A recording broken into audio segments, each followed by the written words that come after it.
World championship of legends tournament నుంచి India champions జట్టు సంచలన నిర్ణయం తీసుకుంటూ అధికారికంగా వైదొలిగింది. సెమీఫైనల్లో తమ చిరకాల ప్రత్యర్థి పాకిస్తాన్తో తలపడాల్సి ఉండగా ఈ నిర్ణయం తీసుకుంది. పహల్గాంలో జరిగిన ఉగ్రదాడి తర్వాత భారత్ పాకిస్తాన్ మధ్య ఉద్రిక్తతలు మరింత పెరిగాయి. దీని కారణంగా భారత ఆటగాళ్లు పాకిస్తాన్తో మ్యాచ్ ఆడకూడదని నిర్ణయించుకుని బాయ్కాట్ చేశారు. అయితే రెండు దేశాల మధ్య రాబోయే అంతర్జాతీయ క్రికెట్ మ్యాచ్ల భవిష్యత్తు ఎలా ఉంటుందనేది ఇప్పుడు సస్పెన్స్గా మారింది. ఎందుకంటే భారత జట్టు పాక్తో కేవలం ఐసీసీ టోర్నీలు, ఆసియా కప్ వంటి వాటిలోనే ఆడుతుంది. పహల్గాం తర్వాత పాక్తో సంబంధాలు పూర్తిగా తెగిపోయిన నేపథ్యంలో ఐసీసీ టోర్నీలో బీసీసీఐ ఏం చేస్తుందనేది ఆసక్తికరంగా మారింది.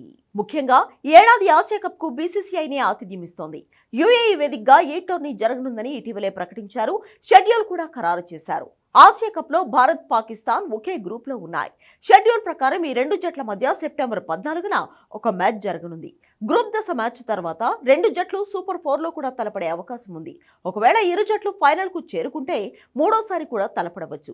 అయితే షెడ్యూల్ ప్రకటించినప్పటి నుంచి బీసీసీఐ సోషల్ మీడియాలో తీవ్ర విమర్శలు ఎదుర్కొంటోంది.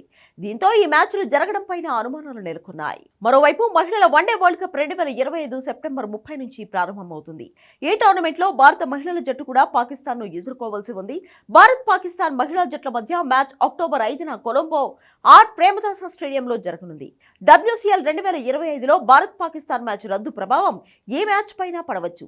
మహిళల వన్డే వరల్డ్ కప్ లో కూడా ఇరు జట్లు నాకౌట్ దశలకు చేరుకుంటే ఒకటి కంటే ఎక్కువ మ్యాచ్లు ఆడే అవకాశం ఉంది. మరి ఐసీసీ టోర్నీలో బీసీసీఐ ఎలాంటి నిర్ణయం తీసుకుంటుందో చూడాలి. కేంద్ర ప్రభుత్వం ఏం ఆదేశాలు ఇస్తే అదే పాటిస్తామని ఇప్పటికే పలుసార్లు బీసీసీఐ స్పష్టం చేసింది. మరి ఆసియా కప్, ఐసీసీ టోర్నీలో పాక్తో మ్యాచ్లపై బీసీసీఐ ఏ విధంగా ముందుకెళ్తుందో వేచి చూడాలి.